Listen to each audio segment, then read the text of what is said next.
G'day and welcome to the National Virtual Expo. My name is Rob Malicki, and when we were designing the entire program for this National Virtual Expo, we obviously wanted to put a pretty big focus on AI, how it's going to impact the workforce, what it means for careers, what it means for your studies at university. But AI isn't everything.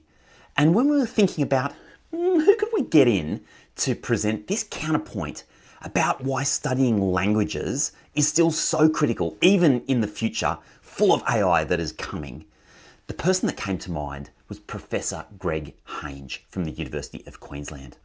Professor Hange is the head of the School of Languages and Cultures and a professor of French at UQ. He's also a fellow of the Australian Academy of Humanities, and he's the chair of that Academy's Languages and Cultures Committee.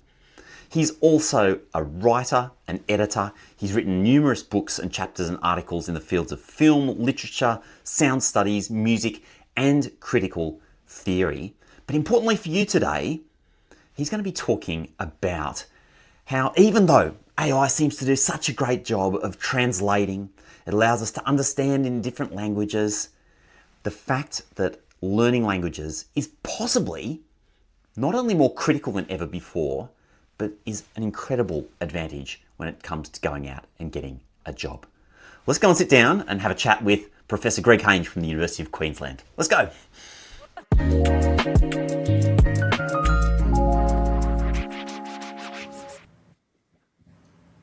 Professor Greg Hange, thanks for joining me at the National Virtual Expo. Really glad to be here. It's so good to have you here.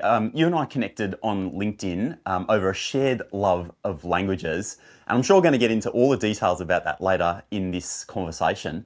But maybe just to kick us off, can we talk about that graduate who maybe speaks 2 languages, possibly even more, maybe even 3 languages?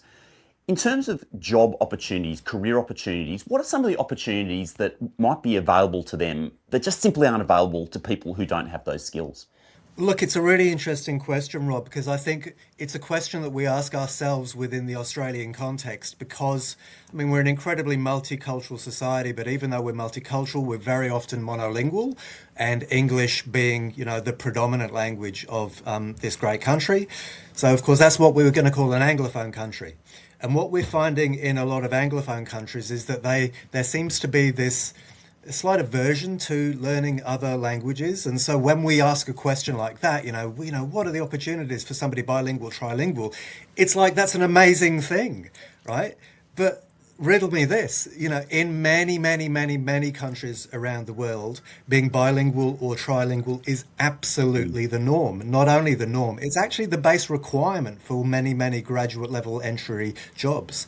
So if any of our graduates coming out of uni want to compete in a global environment and in a global marketplace, which is what we operate in, it's not just a question of opportunity, it's actually a question of necessity. And unfortunately, we're seeing in many English-speaking countries that people just really aren't aware of that. So the opportunities are closed down.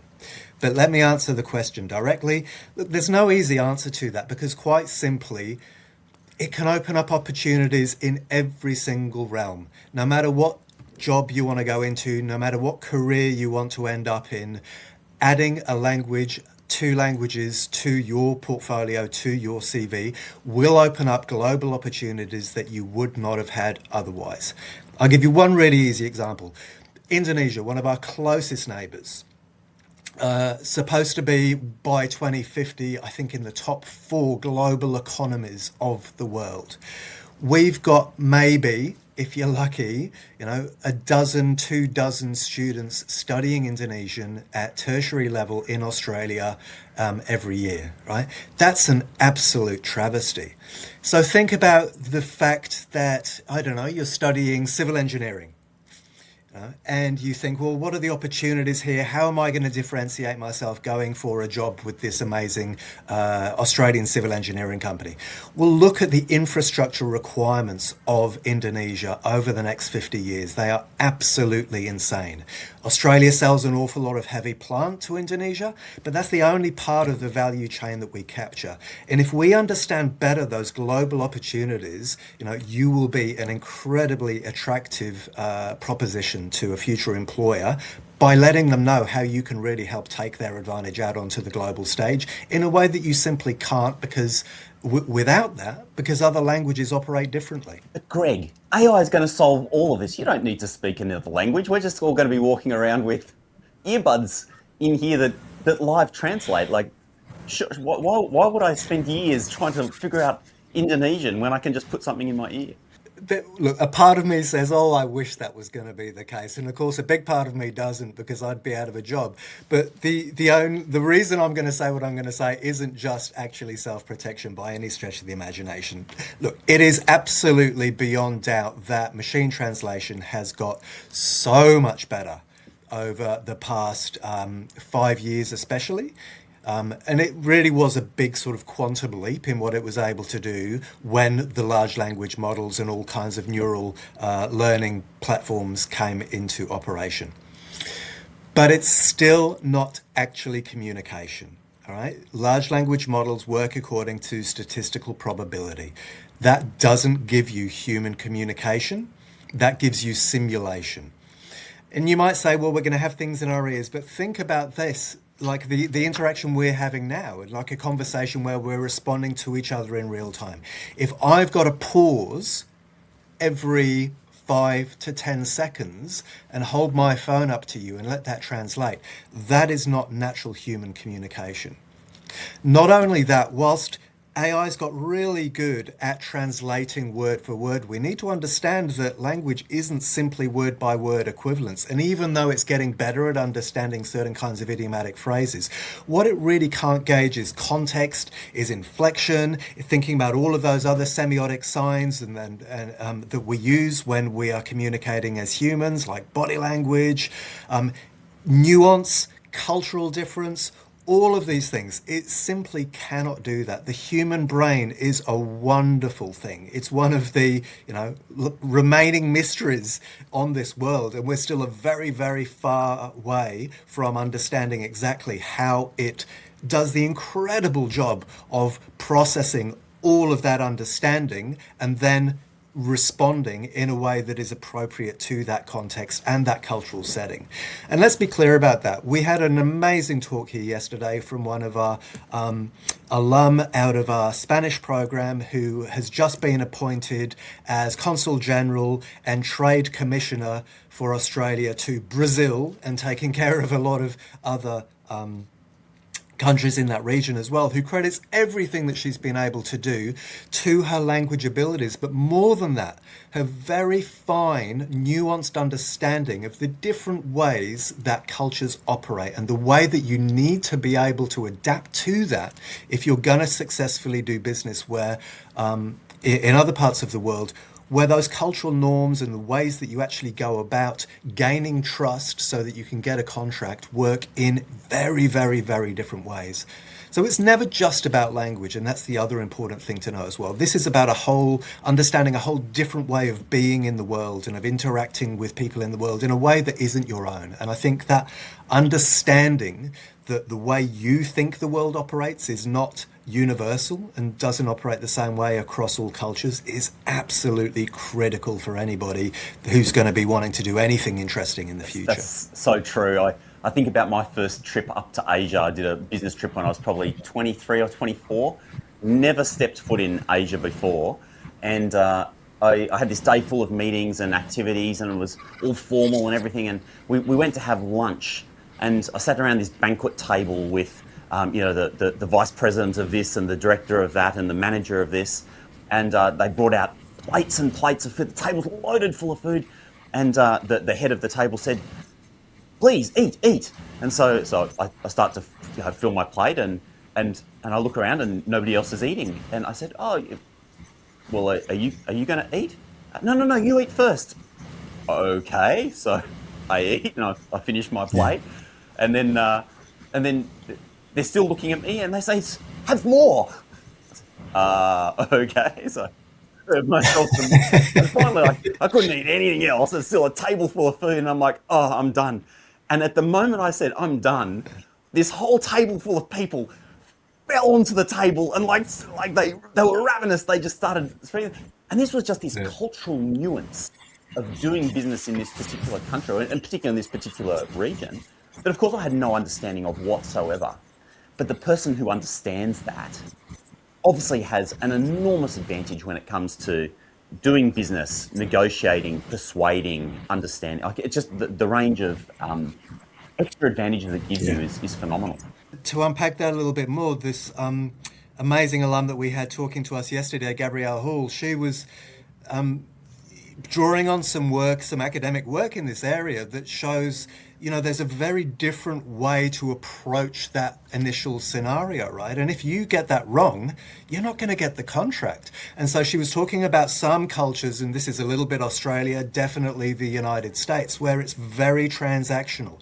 You sit down, it's a business lunch, let's get to business, let's get straight to, what we're here to do to produce the results. And once you've produced the result, then you will be a trusted partner and you'll get the work, and you've proven yourself, and that's a good relationship. Many other cultures, it's relational first. You actually have to do a little bit like what you said. You've got to sit down, you've got to understand the other, you've got to fold yourself into that culture. That's how trust is built. Only when you've got the relationship can you even come close to discussing business and transactional things. And if you don't do that and you just sit down and say, "Okay, let's get this deal done," you will be perceived of as incredibly rude, and absolutely no way that you will, you'll sign the deal. So super, super important for us to understand that the world is a really rich but varied Yeah, and it's place. so easy just to see it from our own lens, and we have to understand, as you've said, Anglophones, we're not the dominant language group if you look across the entire world. It's a very small proportion. So, So true. just want to take a little bit of a side door here, because learning languages does something incredible in the human brain. Can we talk about that? Like what it actually does in our brains, and for our learning? Because I want to look at that and how that impacts like what we're talking about in terms of artificial intelligence and the world and how we work these days. But maybe just talk about the sort of changes in the brain when you learn a language. Sure. So, look, language learning, we know this, they've done studies. I'm not a scientist, but I've read a lot of the research. We know that it maps new neural pathways in the brain. And when you're doing that, effectively what you're doing is increasing brain plasticity, which then leads on to all kinds of other secondary learning benefits. So we know that learning another language actually increases learning outcomes across all subject areas.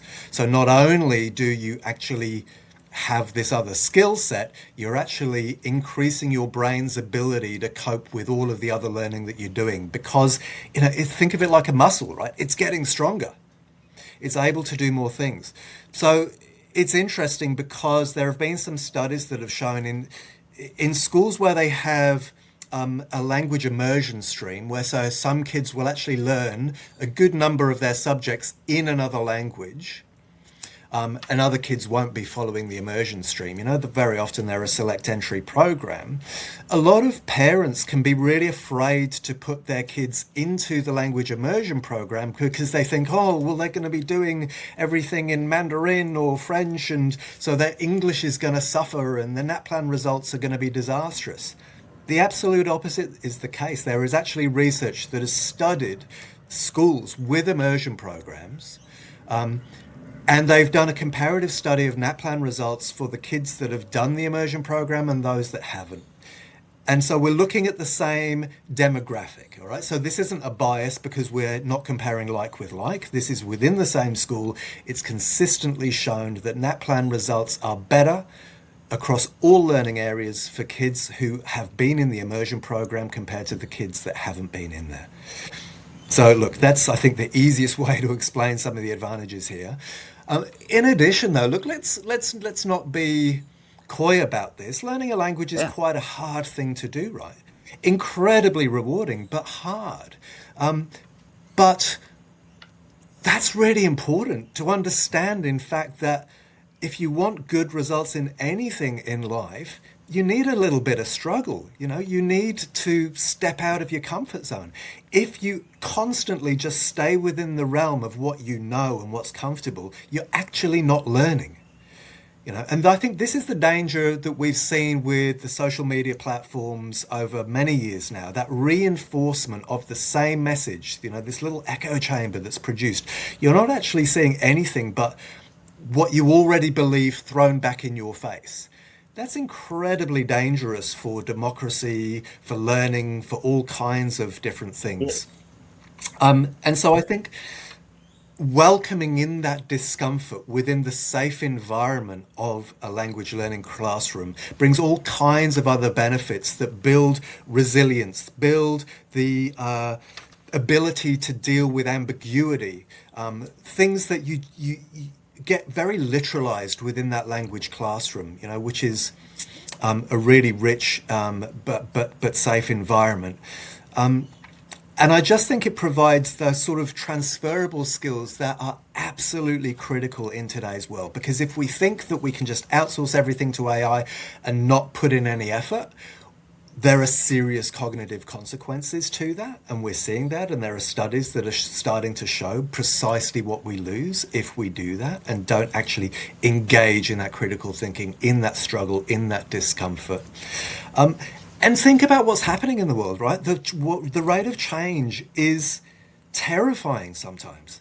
And so if we don't understand how to deal constantly with the unknown, with new situations, with the complete paradigm shift, with a new technology that suddenly throws everything that we thought we knew out of the window, we're going to be in a really bad place. How are you going to actually sell yourself to an employer if you just know this one thing and that's all you can do?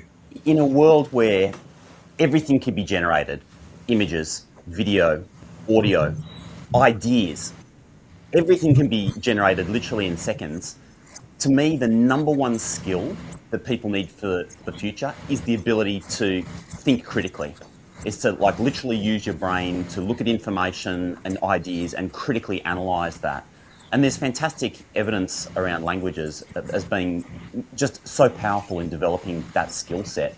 So to me, there is literally no better way when you're at university than adding on a language to whatever else you might be studying. So you don't have to do a language as a pure, that's all you're studying. You can add it on as the skill set that you need going into this AI age. And for those people who've been joining other sessions throughout the Expo, we've also been talking a lot about AI, how it's impacting the workforce, how to use it, etc., etc.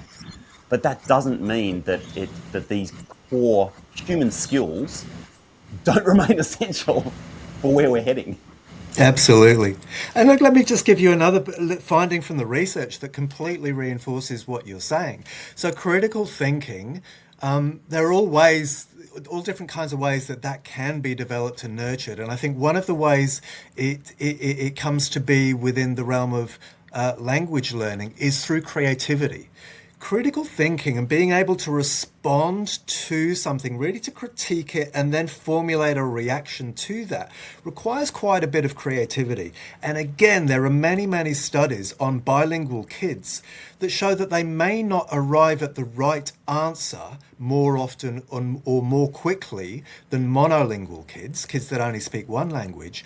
But what we do know is that in nearly every case, a bilingual kid will find more answers and possible solutions to any problem that they're given, because they automatically know that, well, that's not just called a computer. It could also be an ordinateur or it could be an ordenador, or Sure.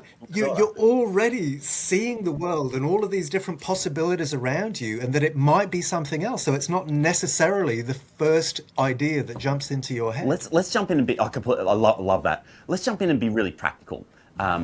Somebody is interested in perhaps studying a language. Maybe they've got some skills, maybe they don't. What are some of the options that are available at tertiary level, Greg? And we might hone in on UQ to begin with. That's obviously your home base, but just use that as an example of some of the options that may be available. Sorry, just Sure. a Look, caveat. UQ, one of the leaders in this space, like doing amazing stuff around language learning. So start by tipping my hat to what you guys are doing there. many thanks. I've got an absolutely amazing team around me, and we've been working really, really hard over the last 5 years to really try to get the message across as to why languages are important. And I think we're starting to see some results, hopefully, in Queensland secondary system. And we're starting to see an uptick in the number of students sitting the QCE language examination, which is really, really wonderful news. So, but studying languages at tertiary level, what we've tried to do is to open up as many pathways to be able to integrate languages into your university study as possible. So UQ, like quite a lot of other universities in Australia, has what's called a diploma in languages. What that enables you to do at UQ is to take a full language major or two language minors and to just bolt it on to pretty much any degree that you can do here at UQ. And it increases the length of your total degree by a year, which is like one full major, 8 courses, right? That's one way to do it. And certainly if you really want to get a certain way down that path towards fluency, then you want to try to get in as much language study as you can while you're doing this. And we've got the possibility also of people doing that, whether they start from beginner's level, and that's what we do in Australian universities, precisely because so few students have the opportunity or choose to take languages at school. So you can start a language from ab initio, from beginner's level at university, or you can follow on from your previous learning pathway, most normally post year 12 and go on from there. But, if you're somewhere in the middle, then we'll find the right place to put you. In addition, of course, if you do a Bachelor of Arts, then you can do a full language major, even 2 language majors as part of that. Most of the degree programs at UQ also have space for electives or other minors within those programs. And so this is different ways apart from the diploma that you can do that. So for instance, we've been working hard with our engineering colleagues to make sure that they can do a UQ minor as part of engineering degrees, thinking about, those civil engineering needs in Indonesia and stuff that I was talking about before. So really trying to proliferate the number of pathways that are available. And with our diploma, we've also started to create some dual degrees where you've got actually twins. So right from the outset, you're enrolling through our Queensland Tertiary Admission Centre in, for instance, a Bachelor of Commerce with a diploma of languages. And that makes it much more visible for students who are coming to UQ to see that as an option. And look, across the university sector, many other universities offer very similar ways of doing languages.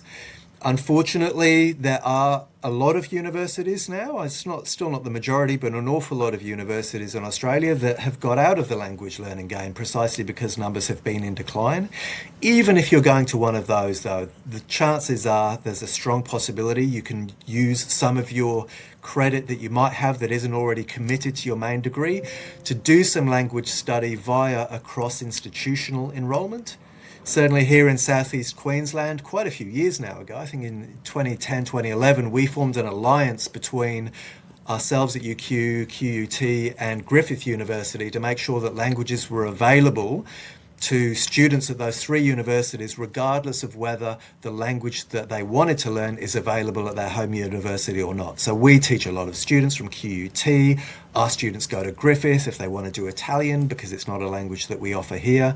And I think increasingly over the coming years, we're going to see more and more collaborative arrangements like that coming into place. And at the moment, for instance, I'm looking at the possibility of offering our diploma beyond just UQ to see if we can help students from other parts of the country undertake language study if their own university doesn't actually do it. We're not quite there yet, but I think this is probably going to be coming in the next few years. I love this.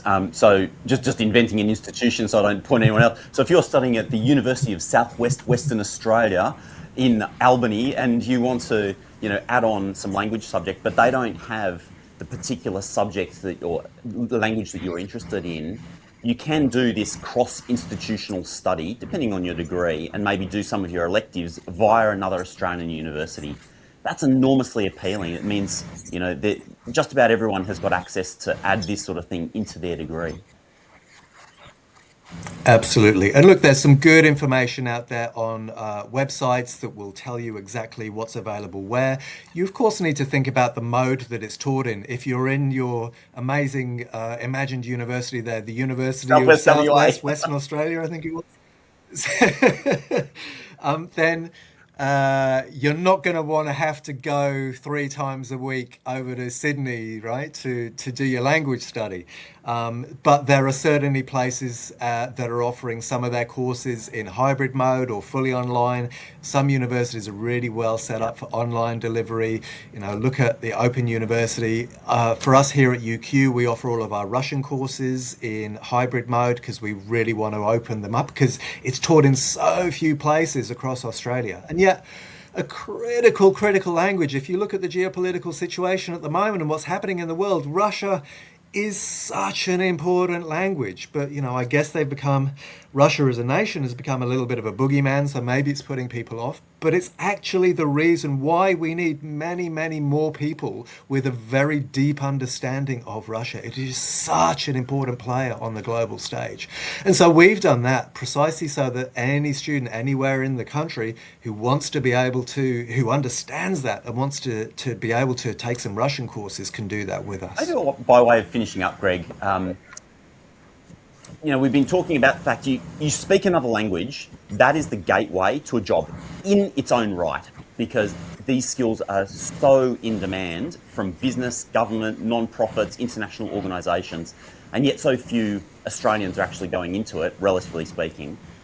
What languages might be ones for students to potentially think about? If they're like, okay, this sounds good, I'd like to give it a try. Which ones do you think have got the most, I'm careful to say opportunity because there's opportunity everywhere, but which ones do you think people should be considering out of the box? Look, it's a super hard question, Rob. I think there are 2 things that people should really be thinking through. One, what's appealing to you? Is there something about a certain language, a certain culture that is really attractive to you for some reason?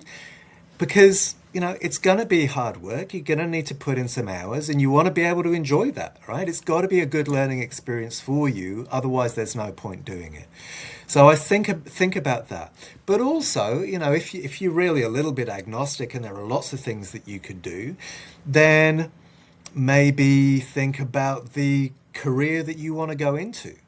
And then think about, well, where in the world is that actually, are there major opportunities in that career? So, for instance, yesterday with Gabby, we went for lunch with people from our Sustainable Minerals Institute, from the School of Mech and Mining Engineering, precisely because she's going over to Brazil, right? So the opportunities in terms of a major industry in Australia, which is mining, that's the other part of the world where this is also huge. So certainly there you'd want to be thinking about Spanish and Portuguese if Latin America, if those opportunities exist for you because of the career you want to go into in Latin America. The other thing is also do a little bit of research. Like if you're really fascinated about, for instance, the beauty industry, Korean beauty industry is absolutely booming like you could not believe. If you're really interested in internet security protocols, verified identity and stuff, Indonesia is a world leader in this space. I think there are so many things like this that people don't realize, and I think Australian companies don't realize. And actually, unless we have more people with this understanding who are able to look across the world and see the opportunities exist there, when we finally realize that we can't just rely on digging stuff out of the ground and selling it, we're going to be in a really bad place. And that's happening right now. My guest today has been Professor Greg Hange from the University of Queensland. Before I let you go, Greg, what is on your language would love to learn list? My language I would love to learn list? I would actually dearly love to learn Japanese or Mandarin, just because the levels of complexity there with the character-based languages as well just increases exponentially, and it's such a different way of conceptualizing language and the way those languages work. So my own languages, I've stayed within the European Romance language domain. So I've got French as really my main second language, Spanish and little bits of Portuguese. I can kind of look at Italian and understand an awful lot of it. And so I'd really love to, I think the insights that I would get from trying to learn an Asian script-based language would be absolutely fascinating to me.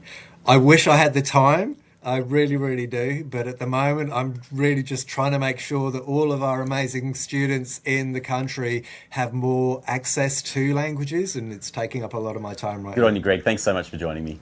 Thanks so much for the opportunity, Rob. Been a real pleasure. Well, I hope you got something out of this session. And if you have any questions at all, you can head to choosingyouruni.com and ask Lumen. Lumen is your AI guide who knows about every university, every pathway, every option that we've talked about throughout this virtual expo. And Lumen is available to talk to you 24/7. So it's ready when you are.